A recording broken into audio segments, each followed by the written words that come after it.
Hi friends, welcome to frame by frame Telugu. ఈ video చేసే వాళ్ళు పూర్తిగా అయితే చూడండి, లైక్ చేసి వీడియోని చూడటం అయితే స్టార్ట్ చేయండి. ఇంకా ఆలస్యం చేయకుండా వీడియోలోకి అయితే వెళ్ళిపోదాం. మీలో ఎంతమంది పవన్ కళ్యాణ్ గారి ఫ్యాన్స్ ఉన్నారో కామెంట్ సెక్షన్లో కామెంట్ చేయండి. పవన్ కళ్యాణ్ గారి ఫ్యాన్స్ చూస్తుంటే ఒక లైక్ బటన్ అయితే నొక్కేయండి. సో ఈరోజు పవన్ కళ్యాణ్ గారి గురించి పంజాబ్ మూవీ గురించి అయితే నేను చెప్పబోతున్నాను. సో నేను ఇంటర్ చదివేటప్పుడు అనుకుంటా, inter final year are degree first ఇయర్లో పంజాబ్ మూవీ అయితే వచ్చింది. సో నాకైతే పిచ్చగా నచ్చిందనమాట. కాకపోతే సెకండ్ హాఫ్లో కొంచెం ల్యాక్ సీన్స్ ఉండటం వల్ల అప్పుడు చల్తా అది. సో నాకు చాలా బాగా నచ్చింది. నేను గుంటూరు నాజ్ థియేటర్లో అయితే చూశాను. అసలుకి ఆ ఫస్ట్ లుక్ ట్రేజర్ అనేది టీవీలో వేసేవాళ్ళు అంతకుముందు. అది ఎప్పుడు వచ్చిద్దా అని వెయిట్ చేసేవాడిని టీవీ దగ్గర. సో అంతలాగైతే నాకు నచ్చింది. మ్యూజిక్ వచ్చేసరికి next level. Punjab title song కోసం చాలామంది చాలా వెయిట్ చేశారనమాట. యాక్చువల్గా ఏం జరిగిందంటే, ఆ సినిమా రిలీజ్ అయిన తర్వాత ఆ పాట అనేది ఎప్పుడో సినిమా ఎండ్ కార్డ్స్లో అయితే వేశారు. ఫ్యాన్స్ డిసప్పాయింట్ అయిపోయారు. 2 days, వితిన్ 2 daysలో ఆ పాటను ముందుకు అయిపించారనమాట ఫ్యాన్స్. సో అలా ఉండిద్ది పవన్ కళ్యాణ్ గారి ఫ్యాన్స్ తోటి. ఒక అతనైతే శివ థియేటర్ అని ఉంటుంది, మేము ఫస్ట్ అక్కడికి వెళ్ళినప్పుడు టికెట్ల కోసం వెళ్ళినప్పుడు ఆ చెయ్యి ఉంది చూసారా, పైన సువ్వలు ఉంటాయి గేట్కి, ఆ ఎగిరి దూకేటప్పుడు ఆ చెయ్యి మొత్తం ఇట్లా దిగిపోయింది. అలా లేపుకొని మరీ వెళ్ళాడనమాట ఆ అబ్బాయి. సో ఆ చెయ్యికి ఎంత పెద్ద గాయమైనా కానీ కాకుండా వెళ్ళి టికెట్ అయితే పెట్టారు, పక్కకు పిలిచి టికెట్ ఇచ్చారు. సో అంత పీక్స్లో ఉండిద్ది అనమాట ఫ్యానిజం అనేది. సో అలాంటి సినిమా ఇప్పుడు ఎందుకు చెబుతున్నావు ఇవన్నీ మాకంటే, సో పవన్ కళ్యాణ్ గారి బర్త్డే నెక్స్ట్ మంత్ రాబోతుంది కదా. సో అప్పుడు పవన్ కళ్యాణ్ గారి బర్త్డే సందర్భంగా పంజాబ్ రిలీజ్ అయితే అవ్వబోతుంది 4K. సో హైదరాబాద్లోనే 35 షోస్ అయితే ఇప్పటిదాకా ఏ సినిమాకి వేయలేదు అనుకుంటా రిలీజ్లో. నేను తప్పైతే కామెంట్ సెక్షన్లో చెప్పండి. సో 35 షోస్ అండ్ ఓన్లీ హైదరాబాద్లోనే.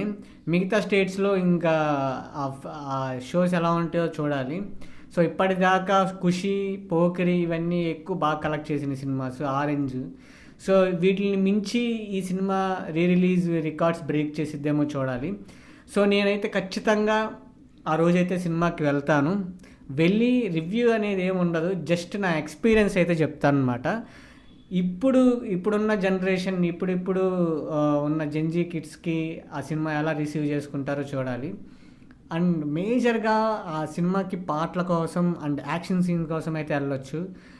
ఇంటర్వెల్ ముందు ఒక జై వాళ్ళ ఏరియాలోకి వెళ్తాడు కదా, గన్ క్లైమాక్స్లో అనుకుంటా, గన్ ఇలా తీసి ఎలంగానే అందరూ డౌన్ అయిపోతారు. సో అటువంటి ఎలివేషన్ సీన్స్ ఎక్సలెంట్గా ఉంటాయి. అప్పట్లోనే ఓజీని మించిన క్రేజ్ అనమాట దానికి. అప్పుడే ఫస్ట్ టైం పవన్ కళ్యాణ్ గారు ఫుల్ బ్రీడ్ తోటి అసలుకి లుక్ మారిపోయిందనమాట. సో అంత పిచ్చగా ఎంజాయ్ చేశారు. అది అప్పుడు యావరేజ్గా ఆడింది. సో ఇప్పుడు దాన్నే రిలీజ్ చేయబోతున్నారు. కొన్ని సినిమాలు అంతే, ఫస్ట్ టైం చూసినప్పుడు ఎక్కువ అది మళ్ళీ రిలీజ్ చేయించుకొని మరీ చూసి సినిమా బాగుంది కదా ఎందుకు ఫ్లాప్ అయిందని అనుకుంటారు. సో అదంతా అప్పుడు అలా జరిగిపోయింది అంతే. సో మీలో ఎంతమంది పంజాబ్ మూవీ రిలీజ్కి వెళ్తున్నారో కామెంట్ సెక్షన్లో చెప్పండి. కుదిరితే ఆ రోజు లైవ్ కూడా ఇద్దాం, అండ్ కుదిరితే ఫ్యాన్ షోస్ కూడా టికెట్స్ కూడా ఇద్దాం. మనం ఎప్పుడో ఇచ్చాం ఛానల్ స్టార్టింగ్లో. ఇంకా చిన్నగా రోజుకి ఒక వీడియో చేస్తున్నాం కదా, మెల్లమెల్లగా మన పందాలోకి అయితే వచ్చేద్దాం. అండ్ నిహాన్ మ్యూజిక్ కూడా సబ్స్క్రైబ్ చేయండి చూడని వాళ్ళు ఉంటే. సాంబయ్య వెబ్ సిరీస్ వస్తుంది. సో అది చాలా బాగుంటుంది. 4 episodes ఉంటాయి. 4 episodes కూడా చాలా బాగుంటుంది, చూడండి. ఇలాగే మమ్మల్ని ఆదరించండి. మంచి సినిమాలు అయితే short films and web series తీయబోతాను. దేవుడు కనుగొనిస్తే సినిమా కూడా తీద్దాం, ఆ ప్రయత్నాల్లోనే ఉంటున్నాను. సో దానికంతా మీ సపోర్ట్ కావాలి. ఇప్పుడు నేను చాలా చిన్నగా ఛానల్ అవ్వచ్చు, మిమ్మల్ని అడిగితే, ఎందుకంటే మీరు ఎంకరేజ్ చేశారనుకోండి ఇదే పెద్ద ఛానల్ అయిపోయింది అనమాట. సో అది గైస్ నా ఇన్ఫర్మేషన్ కనుక నచ్చితే లైక్ చేయండి, షేర్ చేయండి, సబ్స్క్రైబ్ చేసుకోండి. మళ్ళీ నెక్స్ట్ వీడియోలో కలుద్దాం. బాయ్.